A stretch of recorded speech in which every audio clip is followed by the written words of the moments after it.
평가할 수는 있습니다. 다만 이는 빠르게 증가하던 확산 추세가 떨어지기 시작하였다는 의미로서 여전히 많은 확진 환자들이 발견되고 있다는 점을 고려해야 합니다. The threat of a pandemic has become very real. But it would be the first pandemic in history that could be controlled.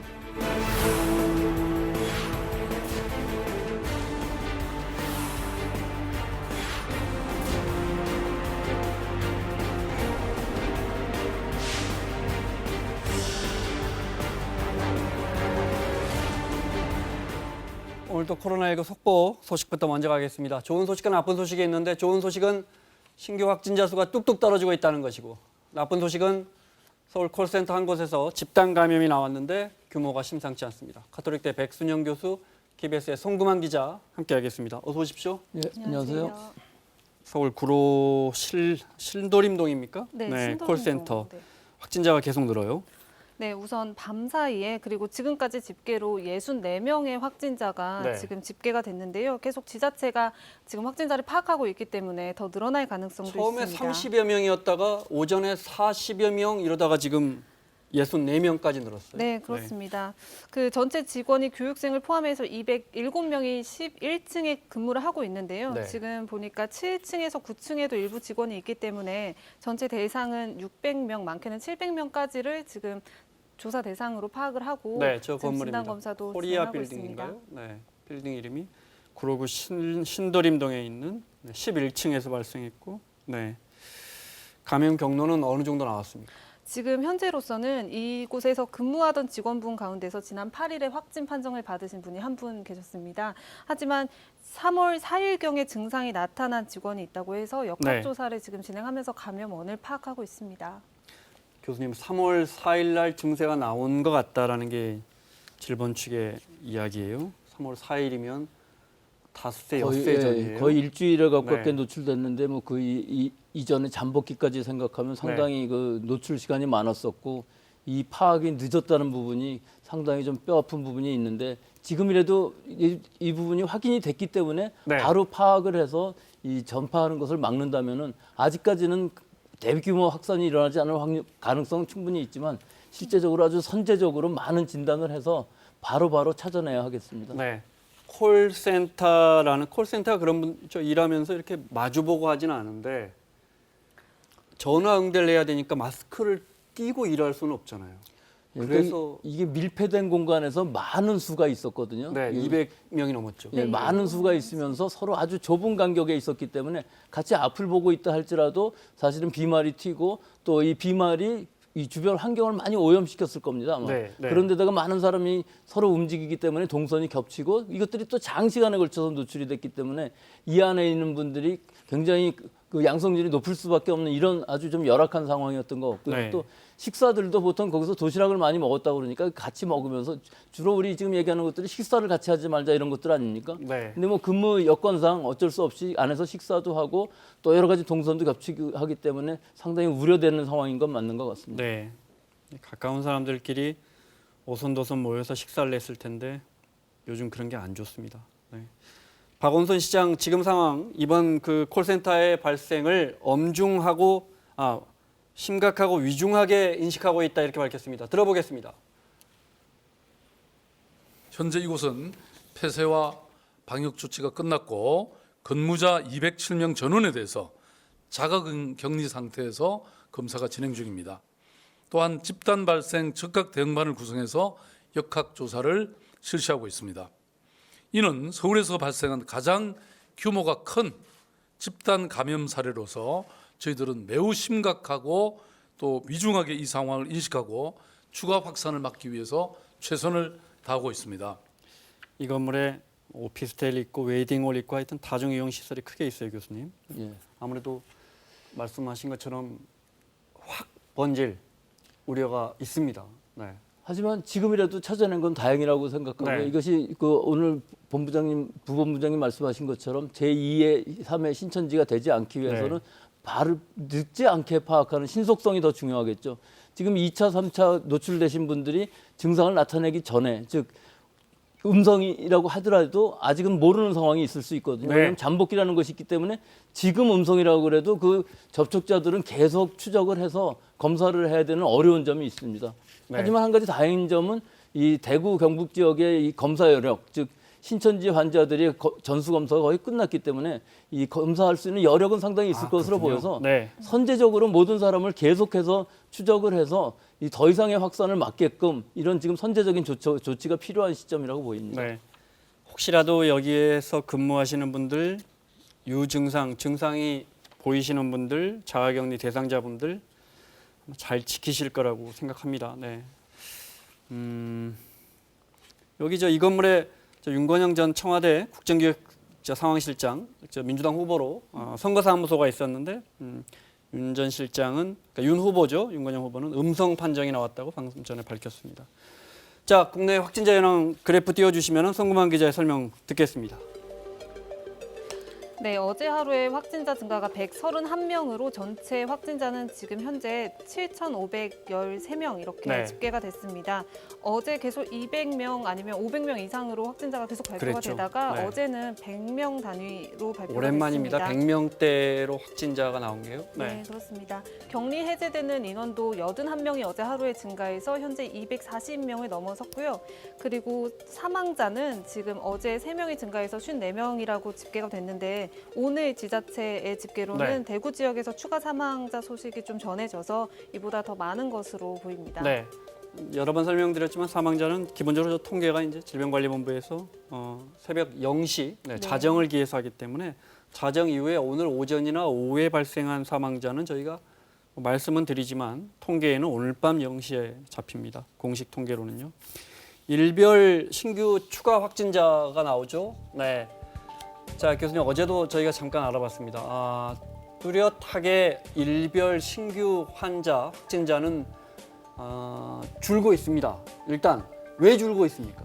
예, 이게 대구 경북 지역의 신천지 교인들 확진되는 양성률이 많이 떨어지기 때문에 전수조사가 끝나서 확연하게 줄어드는 건 98% 맞습니다. 끝났죠. 예, 네. 그건 맞는데 실제로는 이 환자들 이 131명이라는 숫자가 큰 의미는 없는 것이 하루 진단하는 것이 많을 때에는 저 2월 29일 같은 경우에는 뭐 거의 17,000건 이 정도 했었다고 그러거든요. 네. 근데 그러고도 양성률이 굉장히 높았습니다. 그때는 6.6% 정도 양성률이었는데 주로 신천지 환자들 예, 대부분 신천지 환자들이었고 네. 그 유증상자였기 때문에 굉장히 높았습니다. 근데 그 이후로 양성률도 점점 떨어지고 확연하게 그 증가 추세는 꺾이는 것은 볼 수 있습니다만은 여기에 이제 한 가지 우려할 만한 것이 시간이 많이 지났기 때문에 대구 경북 지역에서의 그 신천지 환자들로부터 이 전파된 지역사회 전파라는 것은 다른 지역에서도 나타나지만 신천지랑 전혀 관계없는 사람들이 감염은 불명인 사람들이 많이 나타나고 있었거든요. 이분들 중에서 이제 서울 수도권에서 오늘과 같은 이런 콜센터 같은 상황이 일어나게 되면 이것이 걷잡을 수 없이 갈 수밖에 없는데 실제로 지금 그것들을 선제적으로 시도 또 지자체들에서 잘 파악을 해서 빨리 신속하게 격리를 함으로 해서 지역사회 전파를 막고 있는 상황이기 때문에 네. 우리가 지금 대구 경북 지역 같은 경우는 어느 정도 완화 정책도 쓰지만 그 이외의 지역들에서는 환자 수가 어느 정도 많지는 않기 때문에 중점적으로 찾아다니면서 하는 봉쇄 정책도 지금은 네. 중점적으로 써야 할 시기인 것 같습니다. 네. 정부도 역시 또 중앙재난안전대책본부 역시 줄어들었다기보다는 정체 상황이라고 봐야 한다 이렇게 신중한 입장입니다. 네. 정부 입장 들어보겠습니다. 오늘까지 계속 확진 환자가 줄어들고 있어 코로나19의 확산 추세는 정체되고 있다고 평가할 수는 있습니다. 다만 이는 빠르게 증가하던 확산 추세가 떨어지기 시작하였다는 의미로서 여전히 많은 확진 환자들이 발견되고 있다는 점을 고려해야 합니다. 또한 오늘 확진자 수는 지난 일요일 의뢰된 검사 결과가 반영된 것으로 평소보다 검사 의뢰가 작은 6천여 건 정도였다는 점을 고려할 때 향후 며칠간 사항을 좀 더 지켜볼 필요가 있습니다. 자, 연일 말씀드려서 그렇지만 진짜 중요한 시기가 지나가고 있는 것 같습니다. 네. 세계보건기구가 코로나19의 팬데믹, 세계적 대유행이 사실상 현실이 됐다 이렇게 밝혔어요. 네. 현실이 됐다고는 얘기했지만 사실 그걸 선포한 것은 아니거든요. 네. 예, 전 세계적으로 이 통제가 불능 상태가 일어났을 때를 통제 불능이라고 이제 하고 이것을 팬데믹 범유행이라고 하는데 네. 아직까지는 그런 상태가 아니라고 보수적으로 평가하는 이유는 이것이 불러올 만만치 않은 부작용도 있기 때문에 지금 현재 보수적으로 보고 있는 것이고요. 실제 상황으로 보면은 팬데믹이 맞기는 하죠. 교수님 보시기엔 네, 팬데믹이 팬데믹. 맞고 언젠가는 네. 선언이 된다 할지라도 그 공포심이 엄청나고 또 팬데믹이라고 선언을 했을 때는 더 중요한 것은 사실은 이 아프리카라든지 혹은 동남아시아의 이 좀 의료 상황 또는 네. 이 방역이 좀 떨어지는 국가들을 많이 도와줘서 거기서 완전히 만연되지 않게끔 막아주는 것도 상당히 필요한 것이 우리나라 같은 경우는 이 검사 여력이 상당히 많아서 뭐 지금까지 18만여 건을 했다고 그러는데 네. 실제로 그 외의 국가들에서는 이탈리아 같은 데가 한 5만여 건 정도 하고 있거든요. 근데 거의 하지 못하는 국가들도 많기 때문에 지금으로서 통제가 가능하다는 것은 우리나라, 중국 정도인 것 같고 그 이외의 지역에서 통제 가능한 아마 국가는 없는 것으로 보여서요. 네. 앞으로 우리나라가 많은 역할을 하면서 진짜 민주적인 통제에 의해서 이 바이러스를 우리가 제압했다 하고 얘기할 수 있는 시기가 왔으면 좋겠습니다. 네. 진짜 그렇게 됐으면 좋겠습니다. 말씀하신 것처럼 근데 벌써 중국이나 이런 데는 이미 그 나라 말고 다른 나라에서 발생한 사람이 또 중국 저 내로 입국해서 추가 발생하는 네. 근데 상황이 팬데믹 상황이 되면은 네. 우리나라도 그게 더 중요할 수가 있겠죠. 우리나라 안에서 아무리 잘 다 막았다 하더라도 우리는 특히나 교역이 예, 교역이 아주 많기 많은 때문에 나라인데. 동남아라든지 일본 같은 데도 지금 오히려 역설적으로 말하면은 지금 상황에서는 일본이 더 많을 수가 있는데 지금 완전히 막혀 있는 상황이거든요. 그 당분간 좀 막혀 있는 것도 방역의 입장에서 보면은 좋은 점이 있지만 실제 교역의 입장에서 보면 굉장히 마이너스이긴 하겠죠. 네. 자, 지금이 얼마나 심각한 상황인가를 알려주는 지표 중에 하나가 이제 금융시장입니다. 그렇죠? 전 세계 금융시장이 아주 출렁거렸어요. 네. 지금 보시는 대로 미국과 영국 같은 경우는 거의 7%가량 하락했는데요. 네. 거의 미국의 경우는 8% 가까운 거의 수준입니다. 폭락했습니다. 네, 그리고 일본과 우리나라의 경우도 어제 마이너스 5%, 4% 정도로 하락을 했는데 오늘 지금 소폭 상승을 하면서 네. 지금은 하락 추세는 다소 완화됐습니다. 네, 국제 유가는 그 유럽 사람들 주로 쓰는 브렌트유를 보면 하루 새 24%, 어제 10% 내려서 세상의 국제 유가가 이틀 동안 34%가 내렸어요. 네, 굉장히 이례적인 경우인데요. 네. 우선 코로나19 감염 확산에 대한 좀 우려가 많이 반영이 됐고요.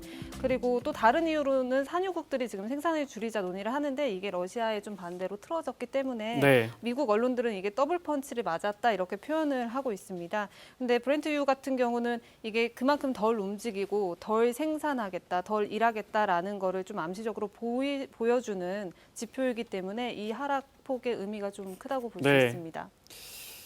10년에 한 번 정도 이렇게 떨어지는 것 같아요. 국제 유가라든지 뉴욕이나 유럽 증시가. 그 말은 자본시장이 이제 지금의 코로나19가 10년에 한 번 올만한 그만한 위기 상황이 아닌가라는 걸 말해주고 있는 것 같습니다. 네. 미국에서는 일부 공화당 의원들이 코로나19 확진자들을 만나면서 또 그러면 이제 공화당 의원들이 트럼프 대통령도 만났으니까, 네.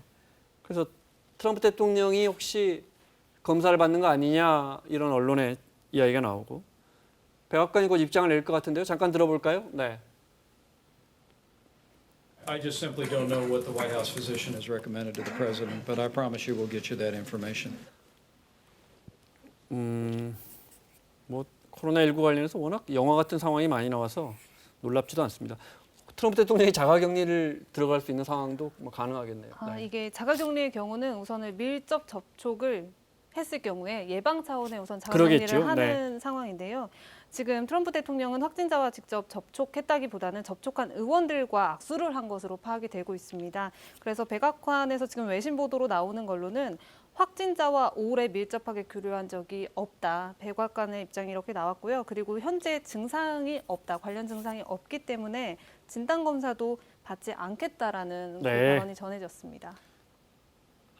트럼프 대통령이 안 받겠다고 네, 하는 것으로 전해졌다. 전해졌습니다. 네. 그리고 다만 확진자와 그 접촉한 의원들 3명은 자가격리 중입니다. 네. 트럼프 대통령이 74살인가 그렇습니다. 예, 이 네. 연세가 문제죠. 네. 예, 기저질환이 없다 할지라도 지금 그 나이만 가지고서 위험 요인이 있기 때문에 실제로 그 접촉한 의원들이 양성으로 확진이 됐을 때는 아마 자가격리든지 진단을 받으시는 게 좋을 것 같습니다. 네, 알겠습니다. 미국 상황 만만치가 않고요. 프랑스, 독일, 스페인 모두 확진자가 1,000명을 넘어섰습니다. 그중에 이탈리아, 가장 심각한 이탈리아 상황 보겠습니다.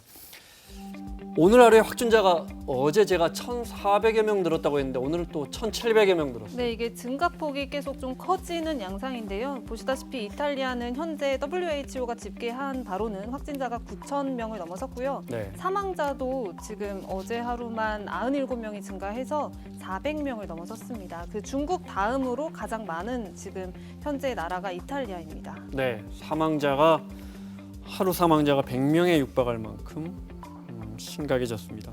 전 국민에게 이탈리아가 6천만 명 정도 된다면서요? 전 국민에게 이동 제한 조치를 내렸다고요? 네, 원래는 이 북부 지역으로 통해서 유럽과 연결되기 때문에 북부 지역에만 이동 막았었죠. 제한이 네. 좀 제한적으로 내려졌었는데 이게 전국으로 확대가 됐습니다. 집안에만 좀 머물러 달라. 그리고 대학 학교도 4월 3일까지 휴교가 지금 논의가 되고 있고요.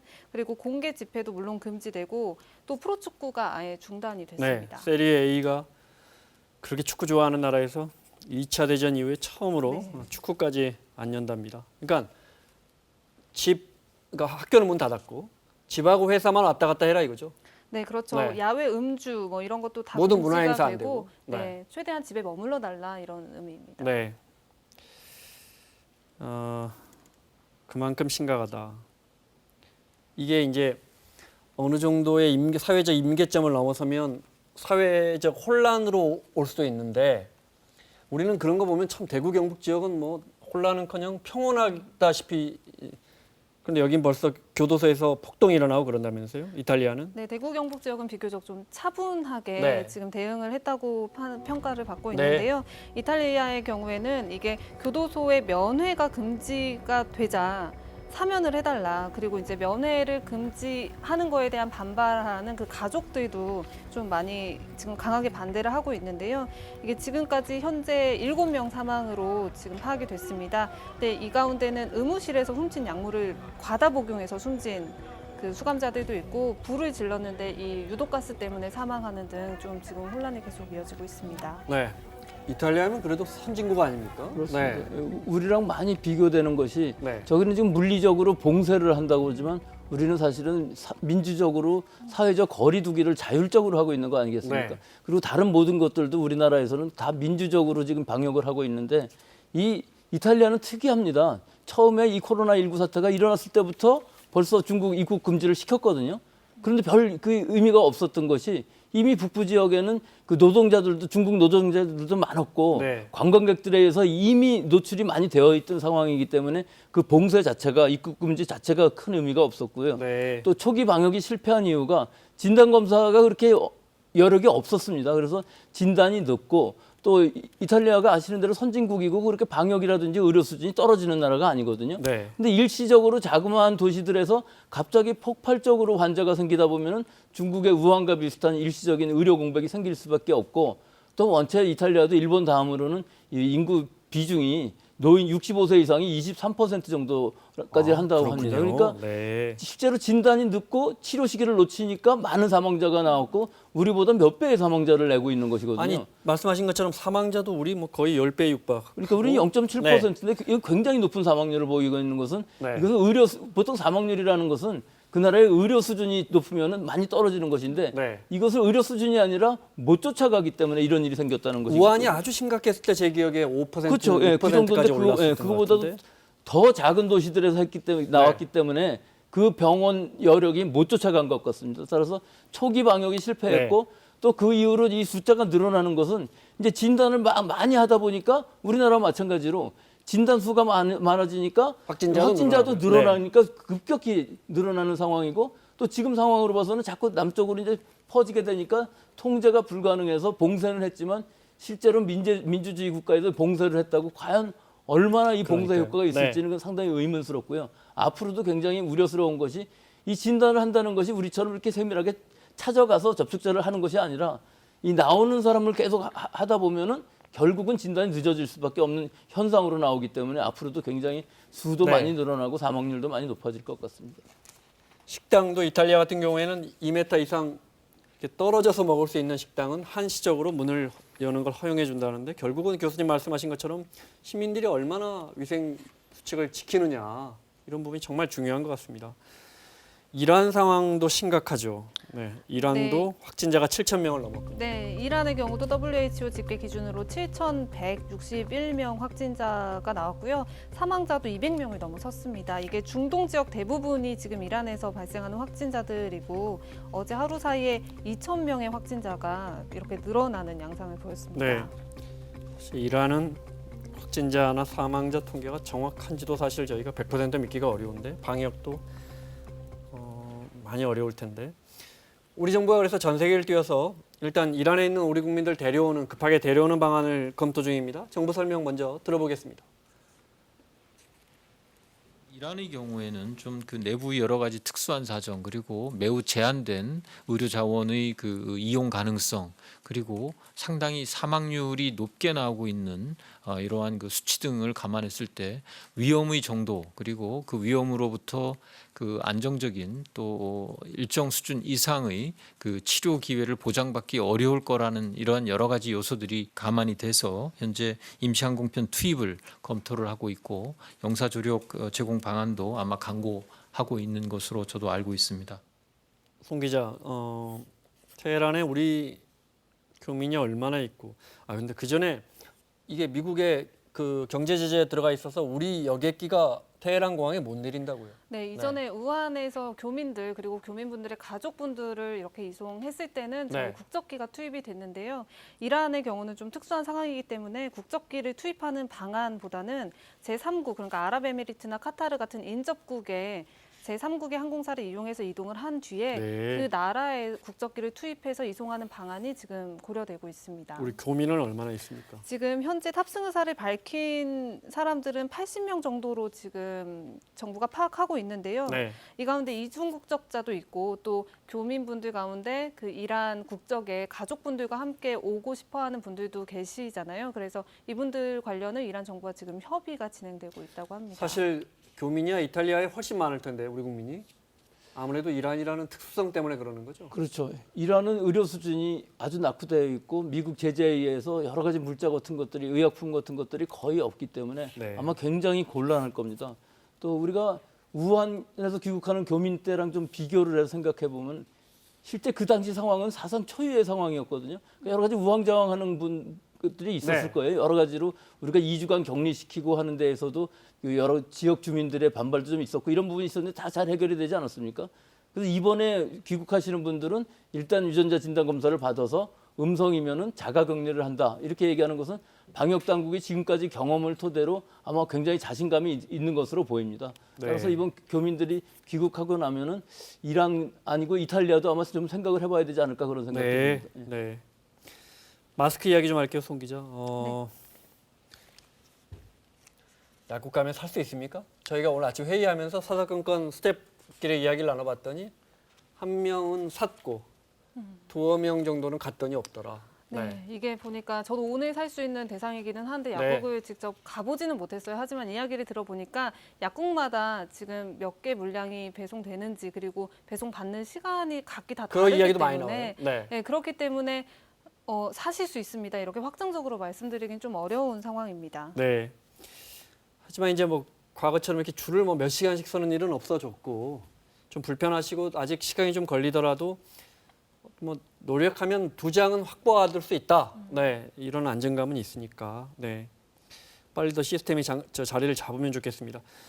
중국 정부에서 우리나라의 마스크 수출을 재개한다고요? 네, 그렇습니다. 우선은 16일까지 110만 장을 방역 물자로 우선 지원하기로 했고요. 네. 그리고 내일 이제 8만 장이 또 도착할 예정입니다. 그리고 수출 물량은 또 500만 장을 수출하기로 했는데 이것도 지금 추진하고 있습니다. 네. 오늘 식약처에서 보면은 공적 마스크 공급이 740만 장이 됐는데 이와는 별개로 수출량도 지금 추가로 확보가 되고 있는 겁니다. 네. 저기 읽어드릴까요? 수망상조 동주공제 같은 배를 타고 함께 강을 건너가듯이 서로 도와주면서 어려움을 극복하자 이렇게 주한 중국 대사관에서 입장문을 내놨군요. 네. 어제 정의당에서도 이런 이야기가 나온 것 같은데 개성공단에 마스크 생산하는 공장 뭐 지금 다 문 닫고 있으니까요. 그 재가공하면 하루에 뭐 몇십만 개는 나온다. 이게 대북 제재로 쉬운 일은 아니죠. 네, 우선 말씀하신 대로 정치권에서 나온 제안인데요. 네. 이게 그 개성공단 자체가 수공업이나 뭔가 의료, 섬유 이런 쪽으로도 많이 발달이 됐기 때문에 그렇죠. 이런 네. 아이디어가 나온 걸로 보입니다. 하지만 4년 정도 지금 개성공단이 그 가동을 멈춘 상태지 않습니까? 그래서 국회 차원의 논의도 필요하고 좀 정부 차원의 협의나 통일부와에도 논의가 필요한 상황인데 먼저 제안은 나온 건 사실입니다. 무엇보다 미국의 허락? 네, 용인이 있어야 하는데 네, 쉽지는 않을 것 같습니다. 하지만 특이 상황이니까 또 외교적인 노력도 필요할 것 같고요. 마스크 관련해서 검색어에 지오영이라는 유통업체가 계속 올라왔어요.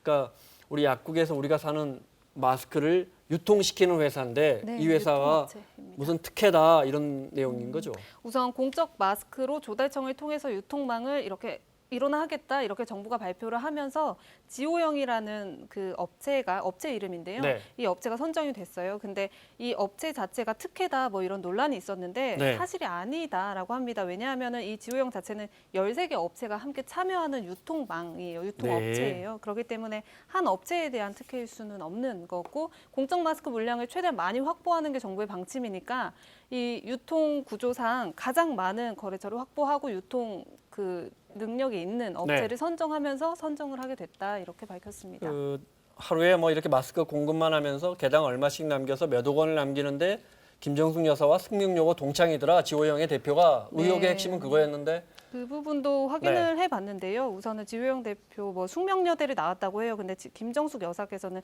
숙명여고를 나왔어요. 그래서 이게 조금 혼선이 있지 않았을까. 두 분은 전혀 사적인 관계가 없다라는 게. 네, 지호영 대표 그 조선의 대표의 지호영이라는 그 공급업체, 유통업체 대표가 직접 인터뷰한 게 있군요. 들어보겠습니다. 가짜가 일부 섞여야지 열이 나는데 몽땅 말도 안 되는 기사가 나오니까 아우 야 뭐 저런 것들이 이걸 유튜브에서 자꾸 이걸 그냥 막 퍼대고 막 저는 인일여고 나왔는데도 숙명여고 뭐 동기 뭐 선후배 관계라고 그러고 뭐 숙명여고 재단 이사장이라고 그러고 열이 나야 되는데 웃음만 나와요. 약사와 식약처가 지금 빨리 공급을 해야 되니까 전체 약국의 시장 규모를 가장 많이 가진 데가 지호영이고 그리고 우리가 2, 3회 배송을 하니까 그 이게 금방금방 약국에 배송될 수 있다. 그래서 이제 우리 거래처하고 그 2위가 백제거든요. 그러니까 1, 2위를 갖다가 집어넣는데 무슨 특혜예요. 무슨 뭐 100위 뭐 150위를 갖다 놨으면 그거 뭐 특혜 이게 뭐 어떻게 됐냐 그러는데 자, 그럼 말 나온 김에 그러면 정부가 그 만드는 업체에 얼마를 보존해주고 개당 얼마씩 주고 유통업체는 얼마를 가져가면서 유통업체도 인건비랑 엄청 들 거 아닙니까? 근데 약사님들은 그거 일일이 팔면서 얼마나 남기는지 좀 설명을 해주시면. 네, 우선 보면은 소비자가 약국에 찾아가서 사는 가격은 1,500원입니다. 근데 이게 제조업체가 만드는 거는 그 생산 단가는 600원 정도로 보이는데요. 이게 중간에 조달청에서 한 번에 파악을 해서 900원 정도에 사면 이게 조금 전에 지호영을 포함한 그 1위 업체가 유통업체가 1,100원에 사옵니다. 그러니까 약국과 유통업체만 보면은 약국에서는 한 장을 팔 때 그냥 수치적으로는 400원 정도가 남는 한 장당 그 가격이 나오는 겁니다. 그러면 이제 뭐 세금 이런 것 제하고도 제하지 않고는 250장까지 판매하니까 한 10만 원 남는다고요? 약국 딱 약사분이. 산술적으로 생각하면은 마스크 250장을 팔았을 경우에 그렇게 생각해 볼 수 있는데요. 이게 조제 업무에 좀 차질이 있다라는 약국 측의 의견도 있고 하다 보니까 그러겠죠. 단순히 이게 순수한 수익으로 10만 원을 뭐 하루에 매일 벌 수 있습니다라고 말하기는 좀 어려운 일일이 상황입니다. DUR 시스템 입력해야 하고 그런다면서요. 그 입력하는 것도 그렇고 5매씩 우선 포장이었는데 2장씩만 해야 하기 때문에 분리 작업 그리고 뭐 직접 입력하는 것도 조제하는 것보다 이 마스크에 좀 지금 집중된 상황이라 그렇다고 합니다. 오늘 프로야구도 결국 개막을 연기했다는 소식도 들어와 있고요. 마무리를 해야 되는데 교수님 어제도 질문 드린 건데 중요한 질문이라서 다시 한번 여쭤보고 싶습니다. 우리가 이렇게 이제 100명 잘 잡으면 이제 100명 안으로 확진자가 떨어질 수도 있을 겁니다. 잘 잡아가면. 그러면 이제 학교도 개학을 해야 되고 학원도 문 열고 모임도 다시 하고 대중교통도 더 많이 타고 이제 문화 공연도 보고 그럼 다시 또 번질 수 있단 말이에요. 그러니까 아직은 예단이 안 되는 것이 네. 아직도 불안한 상황이거든요. 서울 수도권 지역에서 계속 환자들이 나오고 있고 또 대구 경북 지역도 일반 시민들의 양성률이 만만치 않습니다. 네. 따라서 지금은 아직은 예단할 때가 아니고 이 사회적 거리두기 또 젊은 사람들은 무증상이라도 그 다른 사람을 감염시킬 수 있거든요. 그러니까 남을 위해서 자기가 면 마스크라도 쓰고 다니는 일단 예절 이런 것들이 지금 필요한 시기인 것 같습니다. 네. 지금의 우리가 이 사회적 긴장감 교수님 말씀하신 것처럼 계속 유지를 해야겠습니다. 자, 코로나 같은 사태가 터지면 늘 고통받는 사람이 있고 희생하는 사람이 있고 불평하는 사람이 있다고 하는데 사사건건에서 가급적 그 희생하는 분들, 나누려는 분들 많이 영상 보여드리려고 해요. 자, 오늘 또 마지막으로도 영상 준비했습니다. 보겠습니다.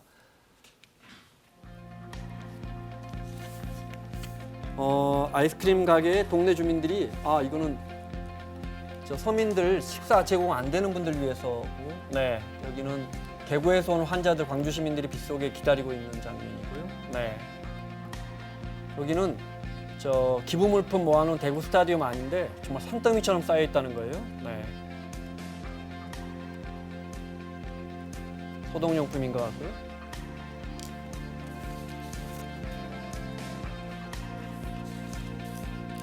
과일, 김치, 네, 이건 뭐예요? 사과.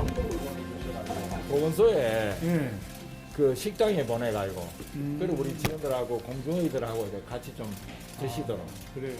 완도에서 전복 뭐 있어?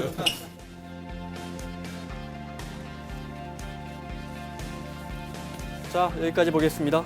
네. 자, 지금까지 가톨릭대 백순영 교수, KBS의 송구만 기자와 함께했습니다. 수고하셨습니다. 네, 감사합니다. 감사합니다.